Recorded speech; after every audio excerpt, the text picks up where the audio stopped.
कमिशनरेटमध्ये साधारण 5 chain snatching झालेल्या होत्या. यामध्ये प्रामुख्याने 2 फौजदार चावडी पोलीस स्टेशन, 1 जेल रोड, 1 सदर बाजार आणि 1 विजापूर नाका पोलीस स्टेशन येथे झालेली होती.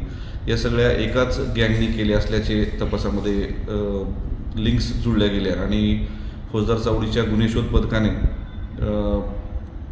याचा शोध घेत असताना यामध्ये एक बीडची टोळी असल्याचं निष्पन्न झालं आणि यांना शिताफीने या टीमने अटक केलेली आहे आणि त्यांच्याकडून 5ही गुन्ह्यातला एकूण 5,96,000चा मुद्देमाल चेन स्नॅचिंगमधला मुद्देमाल हस्तगत करण्यात आलेला आहे.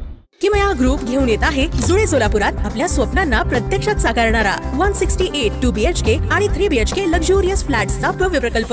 सोबतच मेडिटेशन आणि yoga hall, EV charging point, fully equipped gymnasium, मुलांसाठी library, study centre, walking track with common garden, cricket turf, मनोरंजनासाठी अनेक सुविधा उपलब्ध. किमया ग्रुपचे किमया स्वप्नसृष्टी हॉटेल सेलिब्रेशन समोर जुळे सोलापूर. संपर्क 77 800 43 800.